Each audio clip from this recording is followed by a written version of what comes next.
21 ലക്ഷത്തോളം സന്തുഷ്ടരായ ഉപഭോക്താക്കളും 2 ലക്ഷത്തോളം തിമിര ശസ്ത്രക്രിയകളും പൂർത്തിയാക്കിയ മലബാറിലെ ഏക കണ്ണാശുപത്രി Al Salama high hospital, hospital road, Perinthalmanna.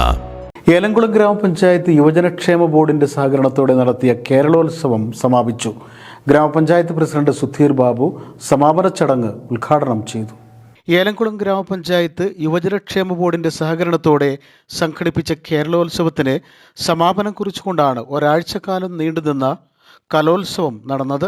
ഇതോടൊപ്പം കായിക മത്സരങ്ങളും നടന്നു. 30ഓളം ഫുട്ബോൾ ടീമുകൾ പാണ്ടൻ കോൾ ടർഫ് സ്റ്റേഡിയത്തിൽ നടന്ന മത്സരത്തിൽ പങ്കാളികളായി. ഏലംകുളം സർവീസ് സഹകരണ ബാങ്ക് ഓഡിറ്റോറിയത്തിലാണ് കലാമത്സരങ്ങൾ അരങ്ങേറിയത്. ഇതുകൂടാതെ ക്രിക്കറ്റ്, വോളിബോൾ, ബാഡ്മിന്റൺ, കബഡി, വടംവലി, അത്ലറ്റിക്സ്, ബാസ്കറ്റ്ബോൾ മത്സരങ്ങളും നടന്നു. ഏലംകുളം ഗ്രാമപഞ്ചായത്ത് പ്രസിഡന്റ് സുധീർ ബാബു സമാപന ചടങ്ങ് ഉദ്ഘാടനം ചെയ്തു. വൈസ് പ്രസിഡന്റ് അനിത അധ്യക്ഷത വഹിച്ചു.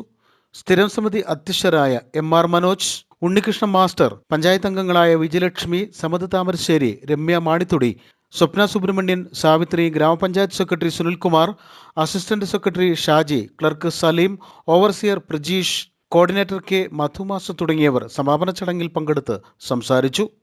News bureau, Perinthalmanna.